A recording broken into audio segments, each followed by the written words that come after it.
Eh bien, je vous invite à ouvrir votre Bible dans le livre de Daniel, au chapitre 9. Si vous étiez présent ce matin, nous avons parcouru assez rapidement les 19 premiers versets. Nous reprenons ce soir au verset 20. Je vais lire du verset 20 jusqu'à la fin du chapitre. Daniel, chapitre 9, verset 20. Je parlais encore, je priais, je confessais mon péché et le péché de mon peuple d'Israël. Et je présentais mes supplications à l'Éternel, mon Dieu, pour la sainte montagne de mon Dieu. Je parlais encore, dans ma prière, quand l'homme Gabriel, que j'avais vu précédemment dans une vision, s'approcha de moi d'un vol rapide, au moment de l'offrande du soir. Il m'instruisit et s'entretint avec moi. Il me dit, « Daniel, je suis venu maintenant pour éclairer ton intelligence. Lorsque tu as commencé à prier, la parole est sortie, et je viens pour te l'annoncer, car tu es un bien-aimé. Sois attentif à la parole, et comprends la vision. 70 semaines ont été fixées sur ton peuple et sur ta ville sainte, pour faire cesser les transgressions et mettre fin au péché, pour expier l'iniquité et amener la justice éternelle, pour sceller la vision et le prophète, et pour oindre le Saint des Saints. Sache-le donc, et comprends. Depuis le moment où la parole a annoncé que Jérusalem sera rebâtie jusqu'à loin, au conducteur, il y a 7 semaines. Dans 62 semaines, les places et les fossés seront rétablis, mais en des temps fâcheux. Après les 62 semaines, un oint sera exterminé, et il n'aura pas de successeur. Le peuple d'un chef qui viendra détruira la ville et le sanctuaire, et sa fin arrivera comme par une inondation. Il est arrêté que les dévastations dureront jusqu'au terme de la guerre. Il fera une solide alliance avec plusieurs pour une semaine, et durant la moitié de la semaine il fera cesser le sacrifice et l'offrande. Le dévastateur commettra les choses les plus abominables, jusqu'à ce que la ruine et ce qui a été résolu fondent sur le dévastateur. Amen. Prions ensemble. Père, merci parce que ta parole est absolument infaillible. Merci parce que tout ce dont nous avons besoin pour la vie et la piété nous y est transmis. Et nous prions maintenant pour que tu fasses vivre ce livre pour nous. Montre-nous qui nous sommes. Montre-nous notre Sauveur. Accorde-nous la clarté. Nous prions au nom de Jésus. Amen. Amen. Eh bien, comme nous l'avons dit ce matin, nous revoici dans Daniel au chapitre 9. La prière de Daniel, qui est une prière étendue, probablement l'une des plus grandes prières de l'Ancien Testament, a en réalité été suscitée par sa lecture du livre des Paroles. Et nous avons noté qu'il lisait la prophétie de Jérémie. À la suite de cela, il a reconnu non seulement la majesté de Dieu, mais aussi la nécessité pour le peuple de Dieu de confesser ses péchés. Ce matin, nous avons largement reconnu ce fait. Je pense que, sans exception, nous avons été frappés par cela. Pas seulement sur un plan personnel, mais aussi sur un plan collectif en tant qu'Église. Je crois que la parole de Dieu pour nous était très claire, et nécessairement ainsi, car tant d'aspects de la vie contemporaine remettent en question cette notion même. C'est pourquoi la plupart d'entre nous trouvent de l'aide dans la lecture de vieux livres. Pas uniquement de vieux livres, mais certainement la lecture des réformateurs et des puritains. Ils nous aident sur ce genre de points.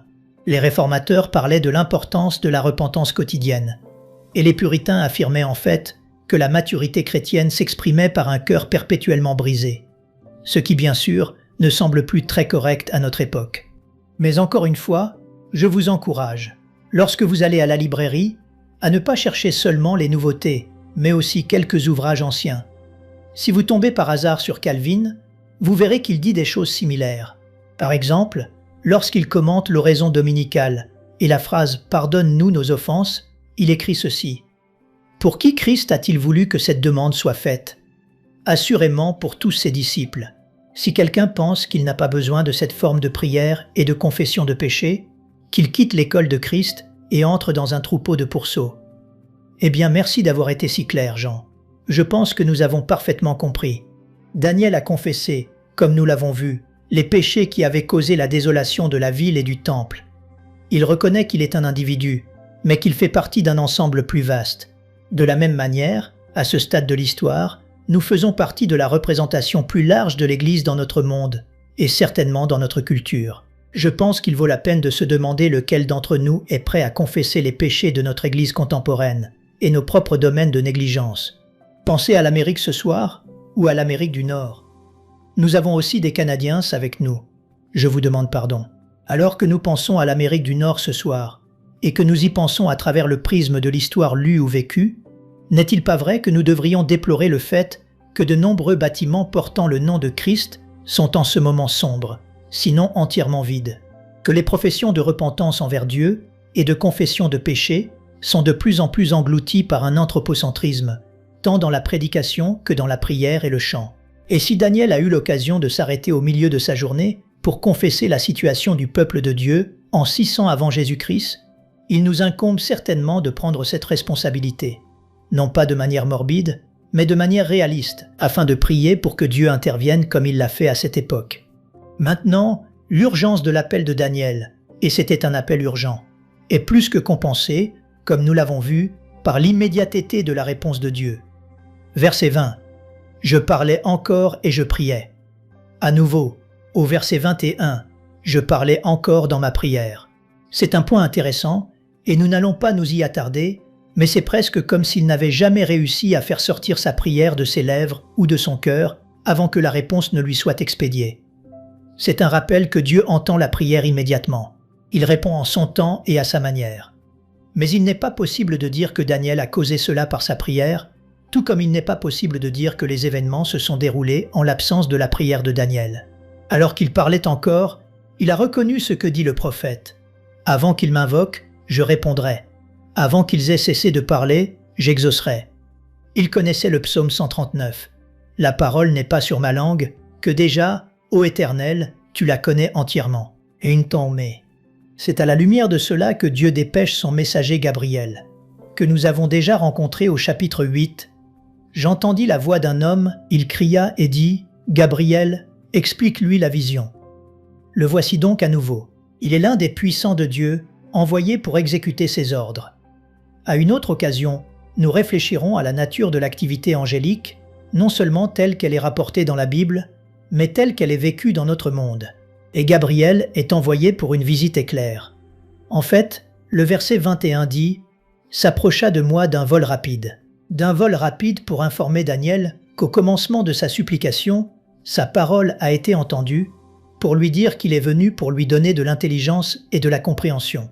Cela en soi est assez remarquable, car vous vous souviendrez qu'au début de nos études sur Daniel, l'un des traits marquants de cet homme est qu'il possède une mesure particulière d'intelligence que Dieu lui a donnée, une compréhension au-delà de celle de ses pairs et la capacité de voir et d'interpréter des visions et des rêves.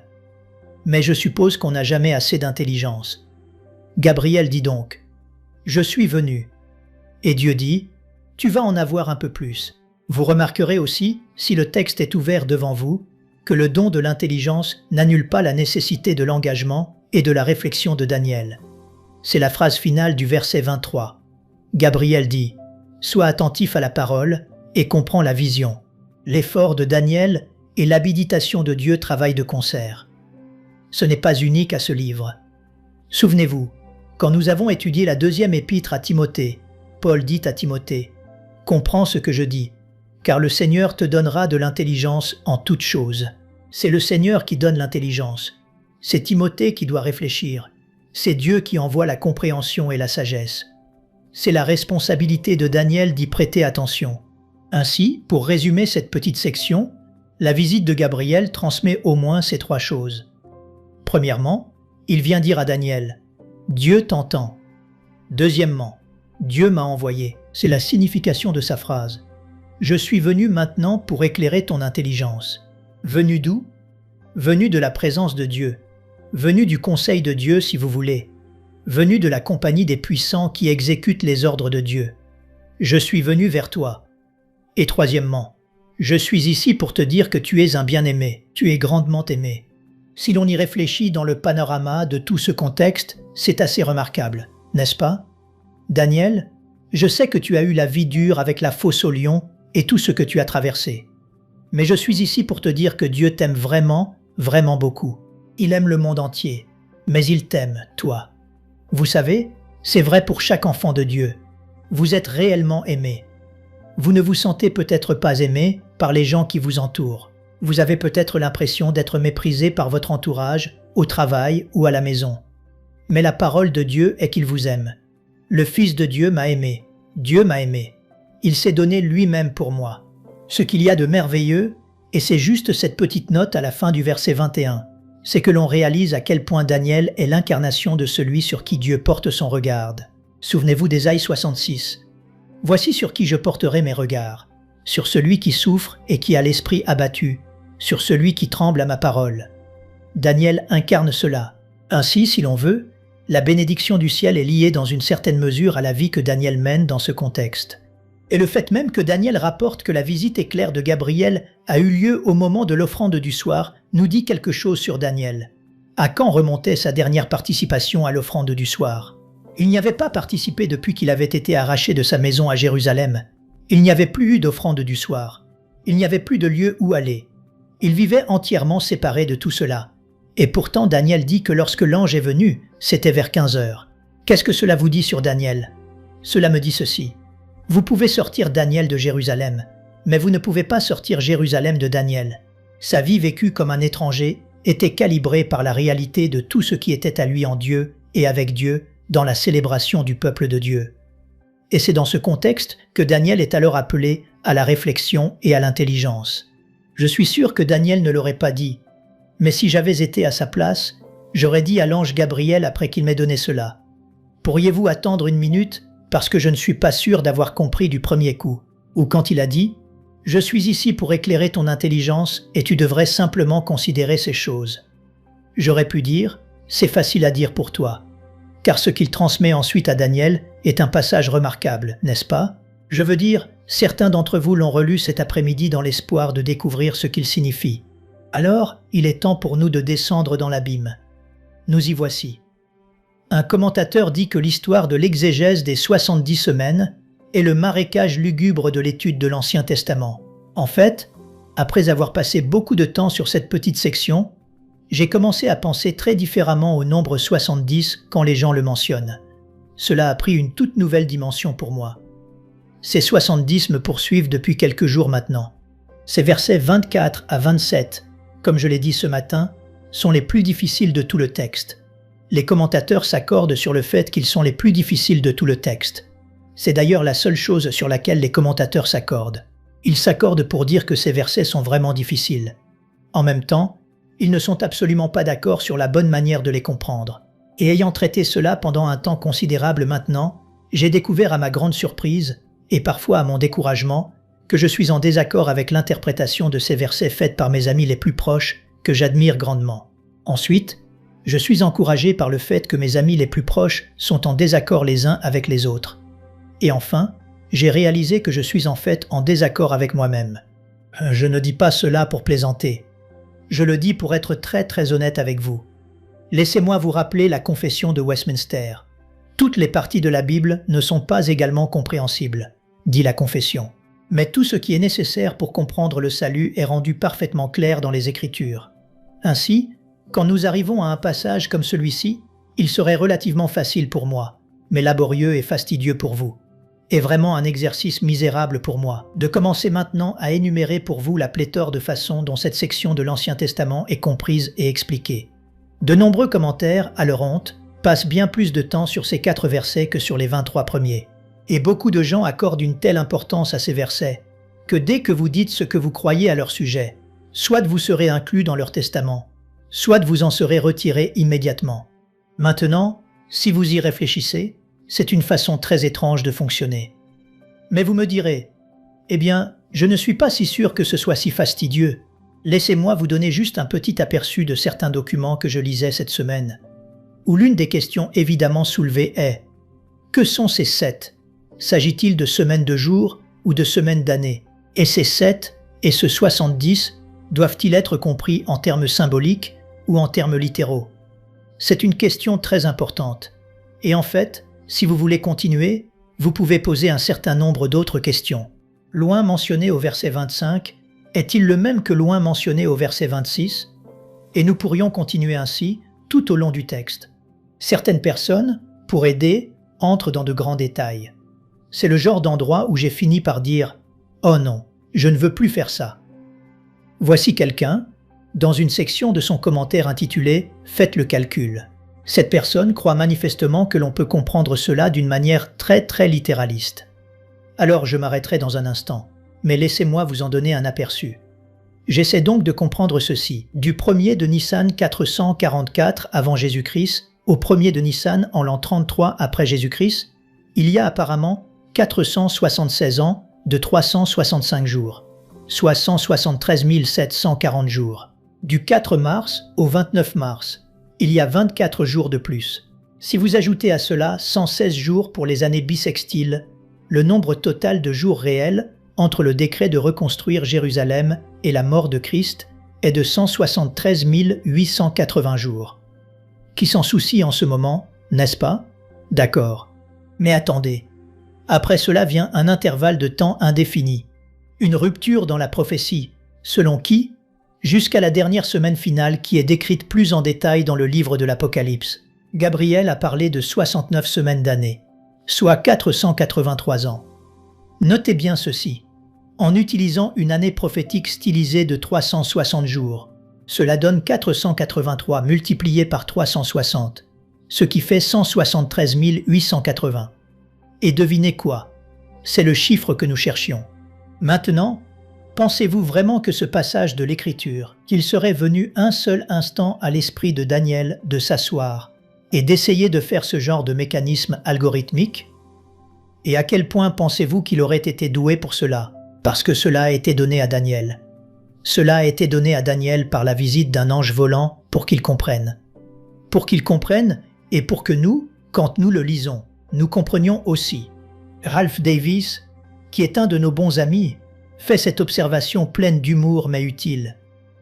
Il dit que lorsque vous prenez ce genre de choses et que vous vous demandez ce que tout cela signifie ceci. Si vous rentrez tard le soir et que vous tombez sur l'heure de la prophétie à la radio et que vous entendez le prédicateur se référer à ce qui est parfaitement clair dans la prophétie des 70 semaines de Daniel, vous pouvez savoir avec certitude qu'il n'a pas lu le texte attentivement.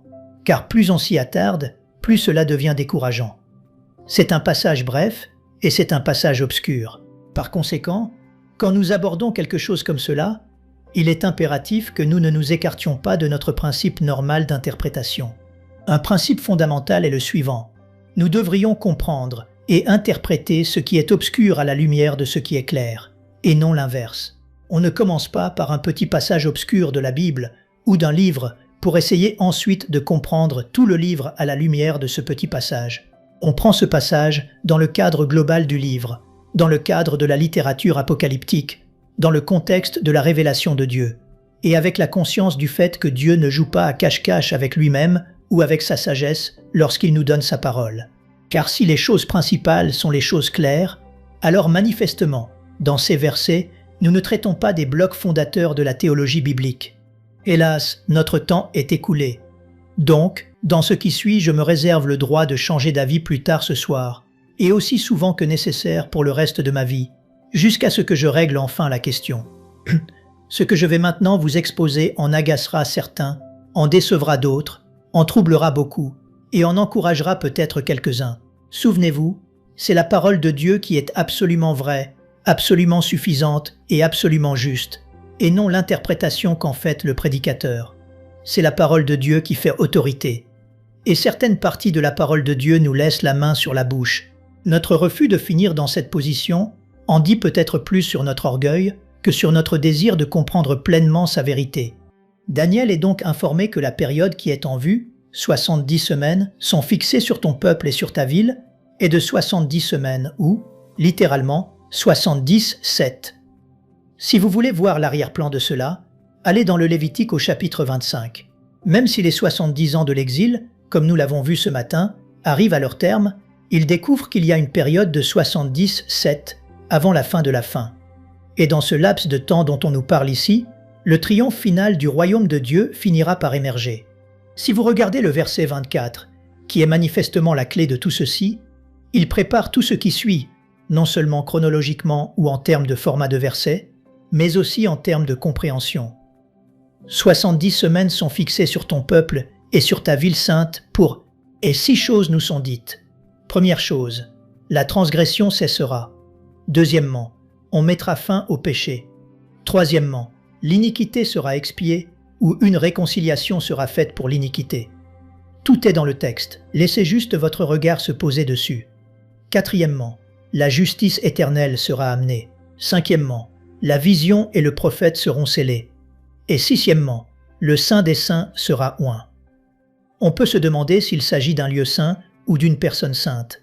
Mais quoi qu'il en soit, c'est ce qui est écrit.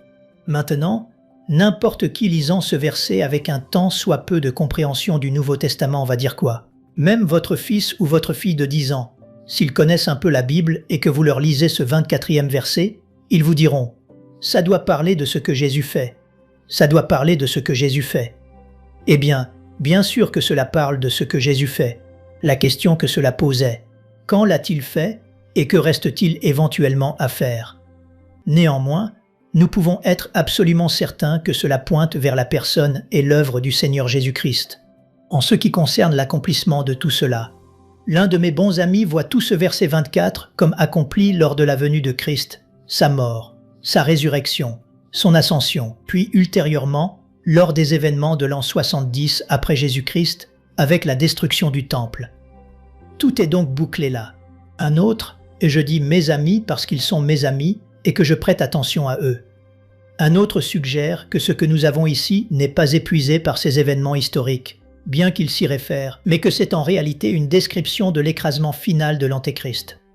Ainsi, quand on va jusqu'au bout, le dévastateur commettra les choses les plus abominables, jusqu'à ce que la ruine et ce qui a été résolu fondent sur le dévastateur. Pourtant, un autre ami considère tout le verset 24 non pas comme un résumé de ce qui a déjà eu lieu, mais comme une prophétie directement liée à ce qui va se passer.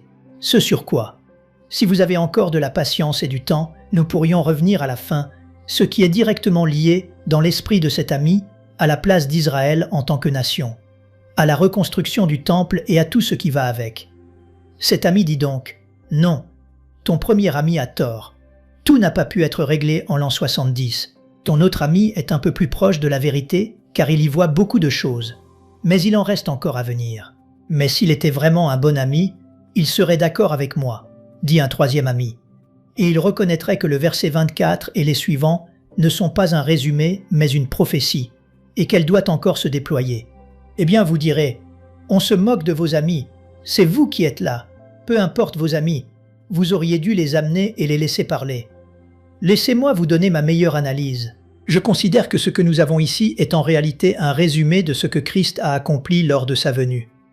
Et pourtant, à cause de la façon dont on regarde cette description et tout ce qui suit, comme nous le verrons dans un instant, il m'est difficile de dire que ce n'est que cela. Par conséquent, je pense personnellement que cela préfigure encore des événements à venir. Qu'il y a des éléments représentés dans cet accomplissement ici au verset 24 qui sont liés ensuite aux versets 25, 26 et 27. Parce que voyez-vous, alors que je reconnais, et que nous reconnaissons ensemble, le triomphe de tout ce que Christ a accompli. Je lis encore, par exemple, Éphésiens chapitre 1, verset 10, que la volonté de Dieu a été exposée en Christ comme un plan pour la plénitude des temps, afin de réunir toutes choses en lui, celles qui sont dans les cieux et celles qui sont sur la terre. Eh bien vous direz, mais il l'a déjà fait, n'est-ce pas? Eh bien oui, mais pas tout à fait, n'est-ce pas? Et on a ce sentiment, du moins j'ai ce sentiment, qu'en regardant en arrière, cela nous force alors à regarder vers l'avant. Et comme nous l'avons vu dans nos études sur Marc au chapitre 13, cet effet de télescopage qui existe dans les passages prophétiques, nous ne sommes pas surpris de le découvrir ici. Si vous êtes toujours avec moi, je continue. Je suppose donc que le début du verset 25, et je pense que c'est assez direct, que le début du 25 et la suite, c'est-à-dire l'annonce que depuis la sortie de la parole pour restaurer et rebâtir Jérusalem. Vous vous souvenez quand Cyrus permet au peuple d'être rapatriés? Ils étaient retenus en exil. Jérémie dit que ce temps touchera à sa fin. Il prend fin et je crois que c'est ce qui est représenté ici. Je ne pense pas que quiconque soit en désaccord avec cela. En fait, il va y avoir un temps, pour Daniel et pour son encouragement, où cette personne rendra possible la restauration et la reconstruction de Jérusalem.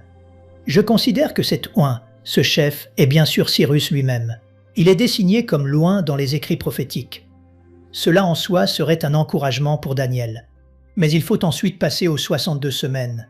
Dans 62 semaines, les places et les fossés seront rétablis, mais en des temps fâcheux. Après les 62 semaines, un oint sera exterminé. Ainsi, la deuxième période nous emmène du temps de Néhémie jusqu'à la venue de Jésus. Jusqu'à la venue de Jésus. Et les gens qui font toutes les formulations mathématiques s'efforcent de faire en sorte que le calcul tombe juste, d'où la préoccupation pour l'an 33 après Jésus-Christ et tout le reste. Ils disent « Regardez », et certains réussissent à tomber exactement sur le jour de la crucifixion de Jésus ou de l'incarnation elle-même. Cela me semble être beaucoup d'arguments de circonstance.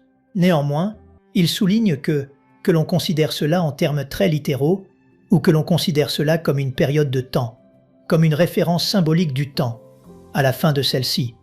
Ce que nous avons, c'est l'apparition de Christ lui-même. Cela nous mène donc à celui qui est loin. Et quand nous regardons cela, nous réalisons à quel point c'est stimulant. Cet oint sera exterminé et il n'aura pas de successeur. Ici, une version plus ancienne de la Bible m'a aidé, car j'aime toujours regarder différentes traductions. Et certaines versions disent « Le Messie sera exterminé, mais non pour lui-même ». Ici, la version que je lis dit « Cet oint sera exterminé ». Eh bien, il est très utile de savoir que c'est le Messie. Et bien sûr, nous comprenons que c'est le Messie. Souvenez-vous d'Ésaïe 53. En prophétisant la mort du Seigneur Jésus, il est dit de lui qu'il serait retranché de la terre des vivants. Daniel apprend donc que, d'une manière qui serait inévitablement floue pour lui, mais qui est claire à la lumière du Nouveau Testament, il va venir ce personnage qui sera le Messie lui-même, et il sera exterminé et n'aura rien, ou pas de successeur. Eh bien, que faire alors du peuple d'un chef qui viendra et détruira la ville et le sanctuaire? Qui est-ce? Eh bien, cela dépend de votre point de vue. C'est ici qu'interviennent Titus et l'an 70 après Jésus-Christ. Car quand on lit l'histoire, on réalise que c'est exactement ce qui s'est passé en l'an 70 lorsque Titus, le chef des autorités romaines, a saccagé et détruit Jérusalem, ses habitants et le temple lui-même. Le peuple d'un chef qui viendra détruira la ville et le sanctuaire, et sa fin arrivera comme par une inondation. Il est arrêté que les dévastations dureront jusqu'au terme de la guerre. Vous voyez, cette petite phrase est la raison pour laquelle je ne peux pas accepter que tout se termine en l'an 70, parce que pour moi, cela ne ressemble pas à une fin en l'an 70. Et c'est très intéressant. Je suis prêt à le dire parce que, si je vous disais qui sont mes amis, vous sauriez que je les aime beaucoup et qu'ils sont bien plus brillants que moi. Mais je ne sais pas s'ils veulent que cela finisse en l'an 70 ou ailleurs. Mais l'idée d'une fin arrivant par une inondation et une grande destruction. Et puis il est dit, et jusqu'à la fin, il y aura la guerre. Cette notion continue. Les dévastations sont décrétées. Eh bien, que sont-elles? La façon dont les gens traitent cela est de dire que les versets 27 et 26 doivent être lus en parallèle l'un de l'autre, de sorte que le verset 27 ne devrait pas expliquer ce qui vient après, mais être une récapitulation de ce qui est dit au verset 26. Et c'est là que cela devient vraiment, vraiment difficile. Vous direz, c'est difficile depuis un moment, mais non, la référence au Seigneur Jésus au verset 26. Quand on passe au verset 27, est-ce alors Jésus au verset 27 qui fera une solide alliance avec plusieurs pour une semaine, et durant la moitié de la semaine il fera cesser le sacrifice et l'offrande? S'agit-il de la même personne? Mon premier bon ami dit oui. Bien sûr, parce que Jésus, par sa mort, a mis fin au sacrifice. Je n'ai besoin d'aucun autre sacrifice. Je n'ai besoin d'aucun autre plaidoyer. C'est tout l'accent du livre des Hébreux. Donc, au verset 27, il fera une alliance solide avec plusieurs pour une semaine et mettra fin au sacrifice et à l'offrande. De ce point de vue, l'arrêt des sacrifices est vu comme un point positif. Mais que se passe-t-il si le verset 27, première partie, ne se réfère pas à Jésus, mais se réfère en fait à l'ennemi du peuple de Dieu? Alors cela change tout. Car ce que vous avez, c'est quelqu'un qui met fin au sacrifice, non pas d'une manière qui confirme leur validité passée, mais qui s'y oppose entièrement. Ainsi, le verset 27, première partie, devient l'arrêt du sacrifice, non pas comme un acte positif, mais comme un acte hostile. Il fera cesser le sacrifice et l'offrande. Ainsi, la vision plus ordonnée, qui contient tout cela en l'an 70, doit d'une manière ou d'une autre tenir compte de la façon dont les dévastations successives pointent vers l'avenir et préfigurent la fin de la fin. Et cette expression, le dévastateur commettra les choses les plus abominables jusqu'à ce que la ruine et ce qui a été résolu fondent sur le dévastateur. Je veux dire, nous devons faire quelque chose de l'homme de péché dans la deuxième épître aux Thessaloniciens. Nous devons faire quelque chose de l'antéchrist. Nous devons tenir compte du fait que toute cette affaire n'est pas encore terminée. Et nous devons reconnaître, c'est pourquoi je vous l'ai dit plus tôt, que lorsqu'on traite de la prophétie biblique, c'est un peu comme de l'alpinisme. Quand vous grimpez dans les collines d'Écosse, si vous regardez en haut, vous dites « Si nous arrivons là, nous serons au sommet », jusqu'à ce que vous y arriviez et réalisiez que vous n'êtes pas au sommet. Et cela peut vous arriver 3 ou 4 fois de plus. Mais d'où vous vous tenez? Vous pensez voir la fin jusqu'à ce que vous montiez et voyez qu'il y a une fin qui est encore à venir.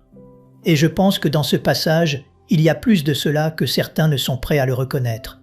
Le défi ultime dans tout cela, et je parle en tant que personne qui revient tout juste de la Terre Sainte, c'est que votre vision de ces versets a un impact sur énormément de choses, notamment votre vision de Jérusalem, du Temple et de l'Israël ethnique. D'un certain point de vue, ceux qui voient la majeure partie de tout cela comme étant encore à venir considèrent 1948 comme une année absolument clé et représentée dans ce passage par le retour du peuple juif sur sa propre terre. Par conséquent, cela signifie que nous sommes maintenant dans la première partie de la semaine, et ainsi de suite. Je respecte cela. Je comprends que ce soit leur point de vue, et il est tenu très fermement. Dans cette vision, ils anticipent la reconstruction du temple, la restauration du culte juif pour une période significative, et ainsi de suite.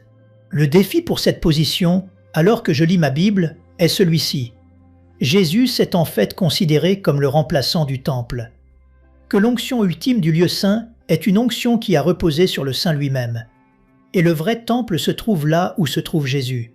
Le vrai temple est dans le lieu de la réconciliation. Le vrai temple est le lieu de son règne royal. Mais où est Jésus? Jésus est monté au ciel. Jésus est alors lui-même présent par le Saint-Esprit. C'est ce que nous disons, n'est-ce pas? Que nous nous rassemblons en présence de Jésus. Que Jésus est présent en Corée ce soir. Il est présent dans les parties nord de l'Afrique. Il est présent en Afrique subsaharienne. Il est présent. Comment est-il présent? Il est présent par le Saint-Esprit. Il vous est avantageux que je m'en aille. Est-ce en ce temps que tu rétabliras le royaume d'Israël? Non, les gars, ce n'est pas ce que je vais faire. Je vais m'en aller. C'est mieux. Vous devez prêcher l'Évangile jusqu'aux extrémités de la terre. Dites aux gens cette incroyable bonne nouvelle. Et l'Esprit de Dieu n'est alors pas confiné à un seul lieu physique et géographique. C'est pourquoi vous voyez que l'idée d'un pèlerinage en Terre Sainte est en fait un terme impropre. Il n'y a pas de Terre Sainte. Cela ne veut pas dire qu'il n'est pas bon pour nous d'aller là-bas et de voir les sites historiques réels où les événements de la Bible se sont déroulés. Mais croyez-vous vraiment que ce soit le véritable lieu saint? Vous voyez, ce passage de la Bible a un impact. Le seul pèlerinage véritablement biblique vers la Terre Sainte consiste à aller à Jésus. Aller à Jésus. Les nations viennent au temple quand elles viennent à Jésus, quand l'Évangile est prêché et quand il est appliqué par le Saint-Esprit au cœur des gens. Et souvenez-vous, vous lisez dans le livre de l'Apocalypse qu'à la fin de tout, il n'y avait plus de temple. Vous voyez, ces choses nous déstabilisent si nous venons d'un milieu qui croit très fermement à cela. Et je ne suis pas ici pour m'opposer à cette vision, je suis ici simplement pour observer. Mais je suis fermement d'accord avec mon bon ami Alec Mottière lorsqu'il écrit ce qui suit. Les images nationales et territoriales de l'Ancien Testament nous préparent à un royaume qui n'est pas de ce monde. C'est ce que Jésus a dit. Mon royaume n'est pas de ce monde. Sinon mes serviteurs auraient combattu. Cela nous prépare à un peuple racheté et croyant qui vit déjà dans les lieux célestes. Éphésiens chapitre 4, et qui ici et maintenant est venu à la Sion céleste. Daniel et ses amis demandaient « Combien de temps cela va-t-il durer ?» Nous posons la même question. Ce soir, nous sommes plus proches de ces choses que nous ne l'étions dimanche soir dernier. Ce soir, nous voyageons au bord de l'histoire humaine. Ainsi, le pessimiste peut regarder vers le bas et celui qui a peur peut regarder autour de lui, mais le croyant doit lever ses yeux et regarder en haut, car notre rédemption approche. Et l'auteur de l'hymne le capture merveilleusement. À travers le labeur, les tribulations et le tumulte de sa guerre, elle, l'Église, attend la consommation d'une paix éternelle, jusqu'à ce qu'avec la vision glorieuse ses yeux languissants soient bénis, et que la grande Église victorieuse soit l'Église au repos. Je ne sais pas ce que Daniel a pensé de tout cela. Je ne sais pas ce que vous en pensez. Je pense que je pourrais étudier cela pendant encore 3 semaines, et ne pas être plus avancé qu'en ce moment. Mais je suis convaincu de 2 choses. 1. Que la parole de Dieu ne se trompe pas, qu'en fin de compte, ce qu'il a résolu, il l'accomplira. Et 2. Que vous êtes des gens sensés et que vous pouvez aller chercher à comprendre cela par vous-même. Père, merci. Je pense, Seigneur, que la grande leçon de ce soir est celle-ci. Enfin, il y en a deux. La première serait que nous comptons sur le Saint-Esprit pour nous dévoiler les Écritures.